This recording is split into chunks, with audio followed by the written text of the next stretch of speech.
السلام علیکم ورحمۃ اللہ وبرکاتہ۔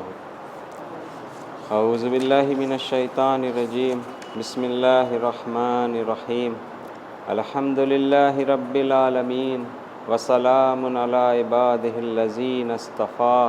درود بر محمد و آل محمد۔ اللہم صلی علی محمد و آل محمد۔ اعوذ باللہ من الشیطان الرجیم، بسم اللہ الرحمن الرحیم، الف لام میم، ذالک الکتاب لا ریب فیہ ھدی للمتقین الذین یؤمنون بالغیب ویقیمون الصلاة ومما رزقناہم ینفقون والذین یؤمنون بما انزل الیک وما انزل من قبلک وبالآخرۃ ھم یوقنون۔ درود بر محمد و آل محمد۔ اللہم صلی علی محمد و آل محمد۔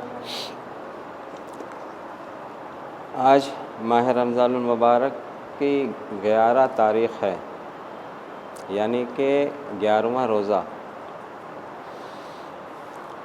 پیچھے 10 روزہ تک ہم لوگوں کی جو گفتگو ہوئی ہے وہ ہے تقوی الہی پہ، اور شروع سے ہو رہی ہے، اور عنوان بھی ہمارا یہی تھا کہ تقوی و تقوی الہی۔ کیا تقوی الہی کے بغیر اللہ کی عبادت ممکن ہے؟ تو تھوڑا تھوڑا بات ہوتے ہوتے ہم لوگوں نے یہ سیکھا کہ تقوی الہی بہت ضروری ہے۔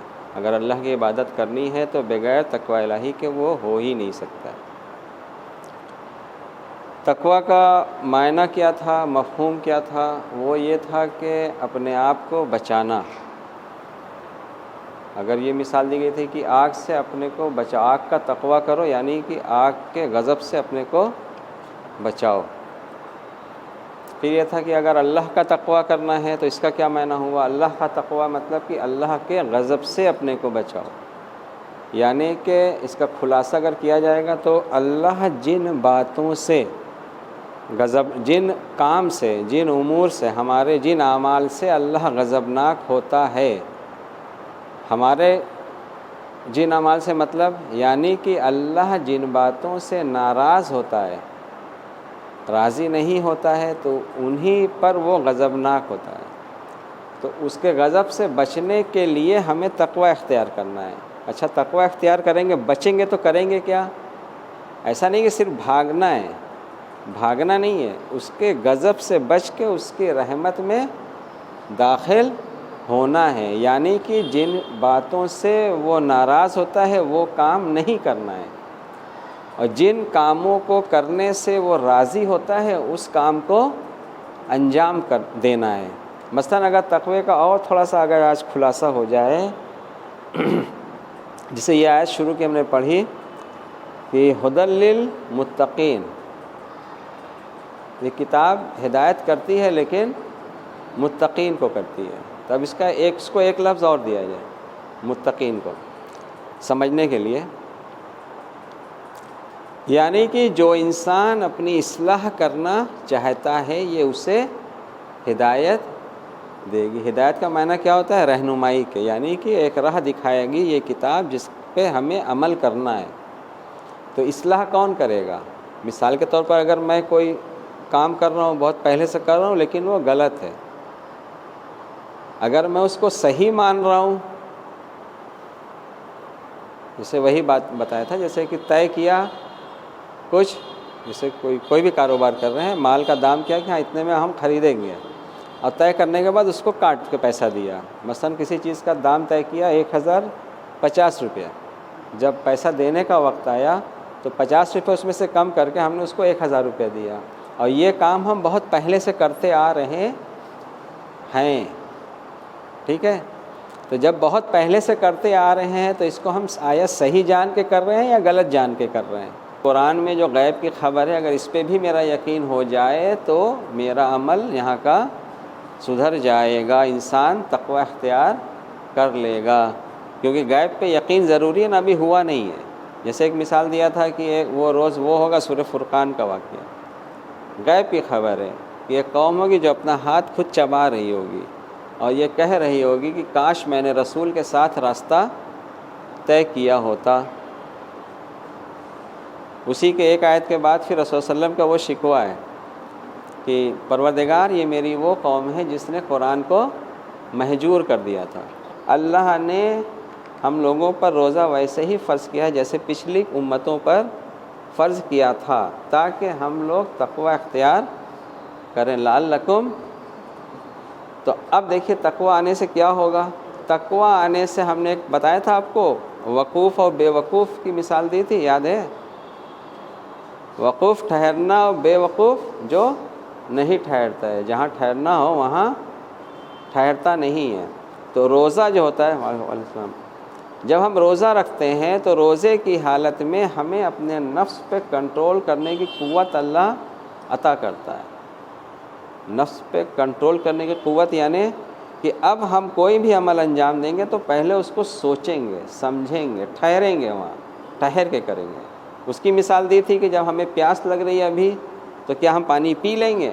نہیں، ہم اس کو سمجھائیں گے نفس کو کہ نہیں ابھی نہیں پینا ہے. تو ہم نے ٹھہرایا کہ نہیں نفس کو، مطلب جب وقت ہے تب آپ کو پینا ہے پانی، ابھی کیوں آپ کہہ رہے ہیں پانی؟ پتہ نہیں ہے کہ ابھی روزے کا ٹائم نہیں ہوا ہے، ابھی چل رہا ہے، تو ٹھہرائیں گے نا نفس کو. تو اسی طرح اللہ کی معصیت پر ٹھہرائیں گے. پھر اسی طرح جب انسان متقی، یہ تقوی دیکھیے ہم نے بتایا تھا کہ یہ صفت ہوتی ہے، یہ عمل کا نام نہیں ہے. تقوی بڑھتا رہتا ہے کسی بھی انسان میں، جو تقوی بڑھتا جائے گا اس کے دل میں اللہ کی خشیت بڑھتی جائے گی. تو انسان اپنی اصلاح کرنے پہ راضی ہوتا جائے گا ہر لمحہ. تو یہ بات سمجھ لیجئے کہ متقی وہ ہوا جو اپنی اصلاح کروانا چاہے. تو اب دیکھیے اس سے ایک چیز اور کلیئر ہو گئی، جو اصلاح نہیں کرواتا ہے اسے کیا کہتے ہیں؟ متکبر. یہ سنا ہی ہوگا مجلس میں، اتنا تو یاد ہے. متکبر کون ہوتا ہے؟ جس سے کوئی بات کہو پھر اس کو وہ کرنے کو تیار نہ ہو، اس کو جھٹلا دے. جیسے اللہ نے کہا تھا کہ جب میں روح پھونکوں تم سب سجدے میں گر جانا، تو ابلیس نے سجدہ نہیں کیا. جب اس سے اللہ نے پوچھا کیا ہے تو وہ متکبر ہو گیا.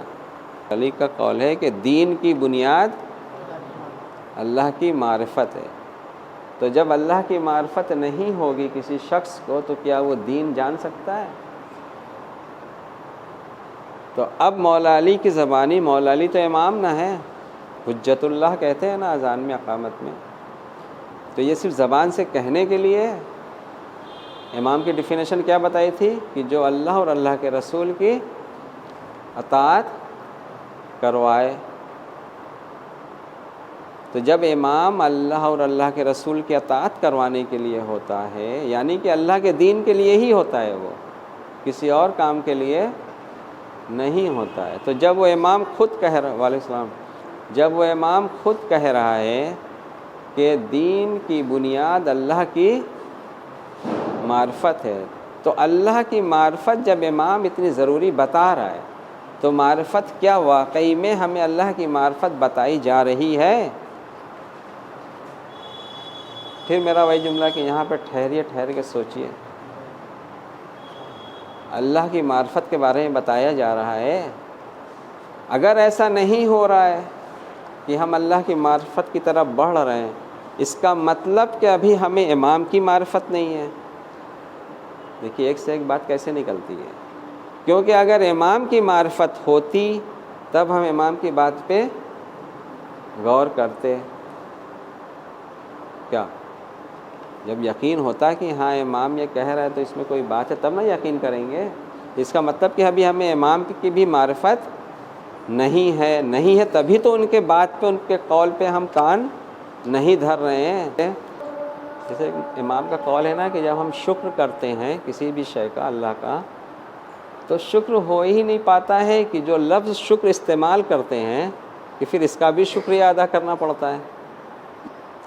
اسی طرح جب ہم تقوی میرے اندر اللہ پیدا کرے گا، جب ہم روزہ رکھیں گے تقوی آئے گا میرے اندر، تو جو صفت پیدا ہوگی تقوی کی، اس سے جو ایک چیز اور آئے گی اصلاح کرنے کی.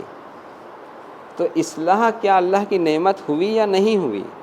کہ ہمیں اپنی اصلاح کرنی ہے، میرے اندر جو کمیاں ہیں اس کو ہمیں سدھارنا ہے. تو یہ اللہ کی نعمت ہوئی کہ نہیں ہوئی اصلاح؟ اور یہ نعمت کب ملے گی؟ جب انسان اتنا روزہ رکھتا ہے، جیسے روزہ ہے نا، لال روزہ رکھو تاکہ تم تقوی اختیار کرو۔ تقوی اختیار کرنے کا مطلب ہی یہی ہوا کہ انسان ٹھہرے گا، اپنے نفس پہ کنٹرول کرے گا۔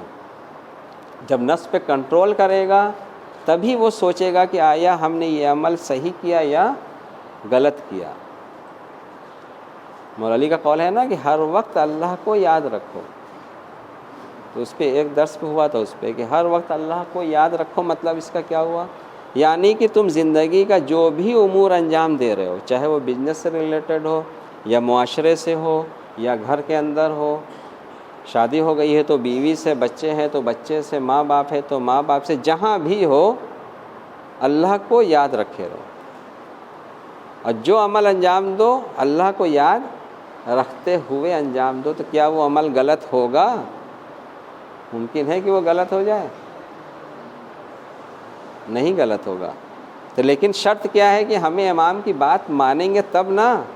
ہدی للمتقین ہے تو علی امام المتقین، بغیر تقوی کے ہمارا کوئی چارہ، اگر تقوی ہم نہیں اختیار کریں گے نہ تو قرآن ہمیں ہدایت کرے گا نہ امام ہمیں ہدایت کرے گا۔ بلکہ اس کا دوسرا جملہ بتایا تھا کہ اگر ہم تقوی اختیار نہیں کریں گے نہ تو ہم قرآن سے ہدایت لے سکتے ہیں نہ امام سے ہدایت لے سکتے ہیں۔ تو ہم کہاں جائیں گے؟ ہم رسول اللہ کی حدیث پر چلے جائیے، حدیث ثقلین، کہ میں تمہارے درمیان دو چیزیں چھوڑے جا رہا ہوں، جب تک ان دونوں سے متمسک رہو گے تو گمراہ نہیں ہوگے۔ متمسک کا مطلب کیا؟ کہ دو چیز چھوڑا ہے، کتاب اللہ اور اہل بیت، تو دونوں چیز سے ہدایت لینے کے لیے نہ چھوڑا ہے کہ گمراہ نہیں ہوگے، تو دونوں کہہ رہے ہیں کہ متقی ہو کے میرے پاس آؤ۔ تو جب ہمیں ہدایت لینا ہے تو ہمیں تقوی اختیار کرنا ہے یا نہیں کرنا ہے؟ کرنا ہے۔ اگر ہم تقوی اختیار نہیں کر رہے ہیں اس کا مطلب کہ ہمیں ہدایت نہیں لینا ہے، تو انجام تو پھر بہت خطرناک ہے، کیونکہ رسول اللہ کی حدیث میں ہی انجام ہے کہ اگر متمسک نہ ہوئے تو کیا ہو جاؤ گے؟